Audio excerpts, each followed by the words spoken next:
Okay guys, I gotta tell you what happened to me in this theater before the movie actually started. Real quick. So the movie's about to start. You see the Universal Studios logo, it's a packed theater, and I'm really excited to see this movie. So under my breath, to my friend, I go, all right, here we go. Like, I whisper it. And the guy in front of me, no kidding, does this. Shh. I'm like, all right, hold your horses there, man. Keep it in your pants, okay? I won't say anything, obviously. We'll just let it slide. But later on in the movie, and I can't believe I'm even saying this, a slower moment in the movie, a quieter moment in the movie, this dude, the same dude, lets out the biggest burp I've ever heard, ever. And he didn't try to like contain it or whatever. I tried so hard not to just burst out laughing.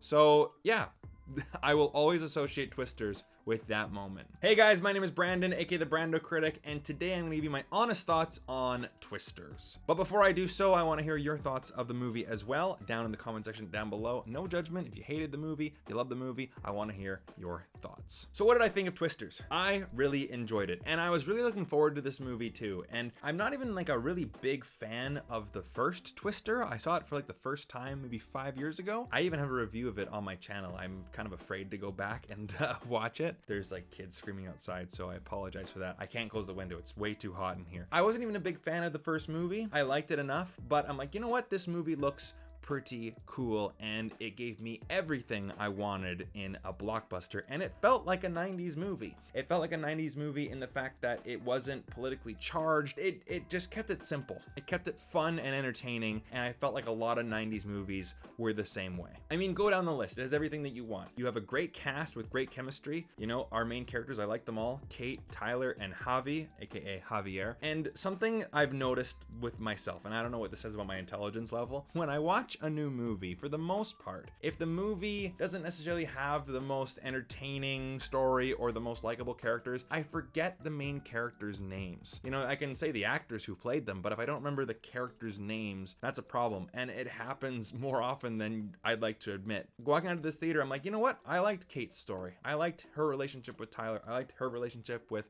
Javier. I like all three of them together. The story, simple yet effective. You've heard me say this phrase before. I don't need some overly complex, deep character study for a blockbuster like this. A movie that is made to entertain you and to give you spectacle. And like I said, it's not this pandering nightmare. It's not this politically driven mess. It just wants to tell a simple, entertaining story, and it definitely does that. But it also has heart and emotion too. There is some inner turmoil with these characters that they have to overcome. And dare I say that I even got emotional in a couple moments too. So again, that's always a good sign, right? And again, I'm not some guy who like cries at every single movie, but you know, on the occasional movie where I'm like, you know what, I actually really do feel what the character is going through, you know, that's always a good sign. It means that I'm emotionally invested in the movie, and that's what you want, right? And I also have to mention that the story was actually made by Joseph Kosinski, the man who brought us Tron Legacy and Top Gun Maverick. And that makes a lot of sense after saying it out loud, because I actually did not know that going into the movie. And after walking out of it, I'm like, yes, that structure is very Top Gun Maverick. It feels very 80s and 90s, and I feel like he knows how to get that structure for a blockbuster down. Now, you've heard me use this analogy before in many other videos where I describe movies like a cake. You have the 3 layers of the cake, and these are 3 elements that I look for in a movie. Characters, likable and interesting, a story that is intriguing yet entertaining, and an emotional connection. And like I said, the cake has all 3 layers. But sometimes a cake has some icing to it, and that icing to me is the humor and the action sequences, or the spectacle, right? The exciting moments. And this movie has a lot of great icing. And I was thinking about this too. Is the sound like the plate? The sound design, the score, the soundtrack, is that like the plate that the cake is on? Maybe it's like the box that the cake comes in, right? But either way, this movie has a great soundtrack and a great score as well, and great sound design. So the humor, there's not much of it in this movie, but it really works. Have you ever heard the phrase less is more? They might as well be talking about the humor in Twisters. Like Guardians of the Galaxy, right? That movie came out 10 years ago, and this self-aware, in-your-face comedy, to me anyway, it feels so tired at this point because everyone tried to have this exact same comedy style in all of their blockbusters, and it's just old at this point. I like how all of the humor in this movie, it really did work. The entire theater, was laughing along with it, but they weren't laughing at the movie because the comedy came from just the characters being themselves. They're, likable personalities, and they would crack a joke once in a while just because that's what their characters would do in the situation. It felt natural, but also there were some setups and payoffs that really did work, and you didn't know that they were going to be setting up a joke with these setups. They were just setting up different plot devices that were essential to the story, but later on they would come back later for some jokes. Like there's one at the end, and I will not spoil it, but man, it was brilliant. It was absolutely brilliant. And for the other part of the icing, the action sequences. Now, let's be honest here. You don't go to a Twisters movie because of the characters. You don't go for the complex story or even just the simple story. You go for the spectacles. Back in the day in the 90s when CGI was this brand new thing, oh wow, Twister. It's this disaster movie and you can see this big, great tornado. We've never seen anything like this before. That is the hot ticket. That's the reason why people would go to see this movie. So you have to deliver on that part, and they definitely do. These tornado sequences are, I don't want to say jaw-dropping because we've seen so many movies with great CGI before, but they are very exciting and they're very thrilling and very entertaining. And I don't know if there's a word for this phenomenon, but when a movie makes the audience act a certain way, not like emote a certain way, like people cry at movies and laugh at movies for sure, they cheer, whatever, but they make them do something. It really immerses them in the world. And I don't know what this term is, but in the movie, right, there's a tornado happening, and some characters are in situations where they have to hold on for dear life because if they don't, then they'll be sucked up by a tornado. I was holding on to my seat really hard, and I didn't even notice I was doing it until after the scene. I'm going, oh my goodness, my hands are all white because I've been holding on for dear life, because if I don't, I'm gonna get sucked up by a tornado. Obviously I wasn't. Another example of this would be if you guys have ever been to Disneyland or Disney World, when you go on soaring over California and you go over a mountain, you lift your feet up, even though you know that mountain or whatever, that building will not actually hit your feet, you do it anyway because it feels like you're actually there. And I don't know what the term for this is, but if a movie makes me feel a certain way, that, or at least I'm leaving that in there.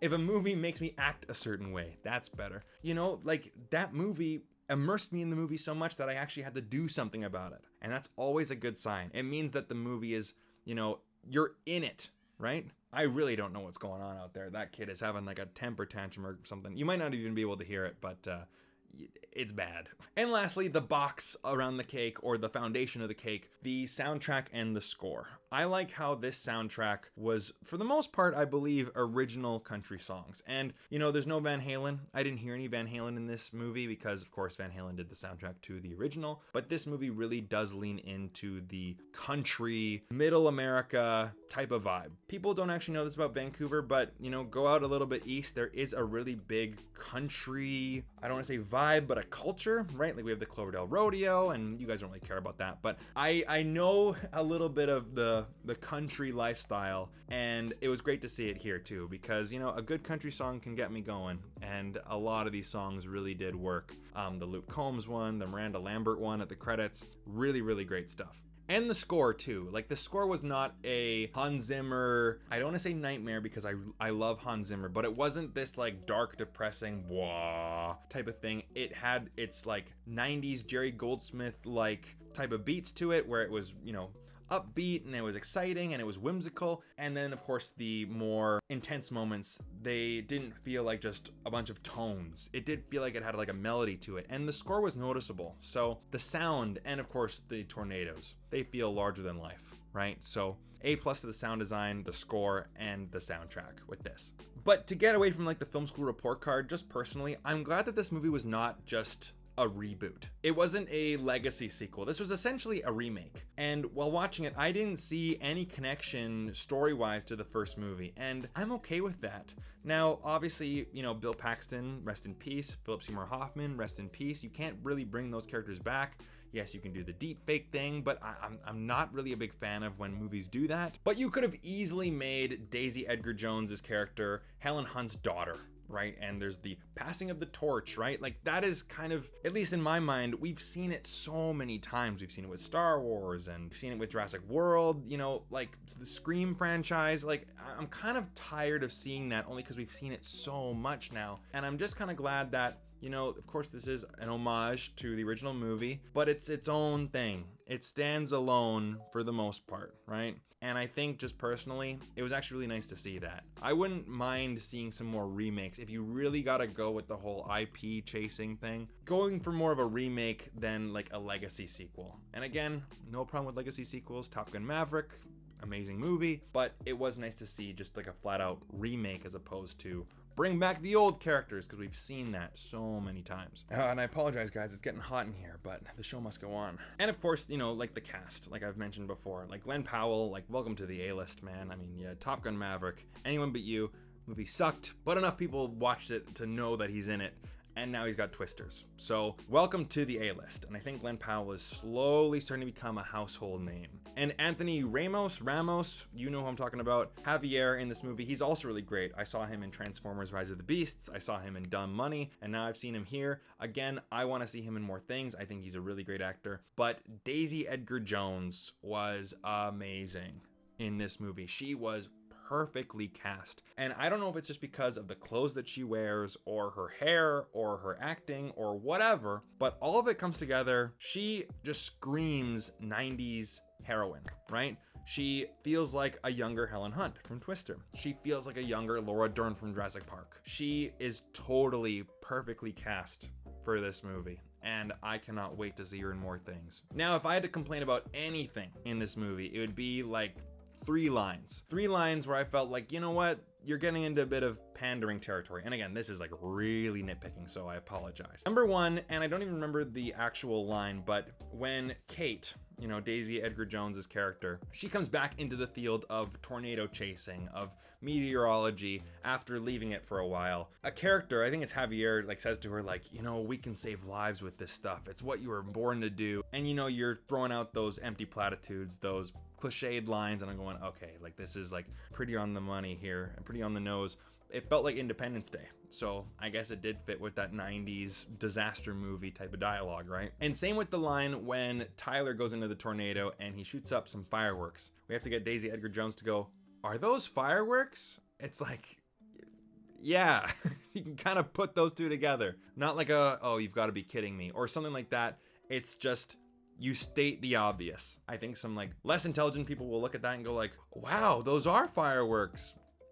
And the last one, another pandering line, and I'm gonna upset some people by saying this, but there's a scene where Tyler, Glen Powell's character, and Kate, Daisy Edgar-Jones' character, they're both in two different cars, and they're cutting between both of them, explaining the conditions for a tornado to start and how science doesn't actually know how a tornado really forms. I don't know how true that is, but Tyler goes with the line, you know, it's 50% science, 50% religion. And I could just feel that Bible Belt just go, yes, that line, yeah, yes. And I'm like, yeah, that line is right for them. Again, maybe I'm just thinking about this because I'm not part of that world. I do have family there, so I guess I could talk about it, but it did feel very pandering to that demographic. But that's about it. No other problems with this movie. It was extremely entertaining.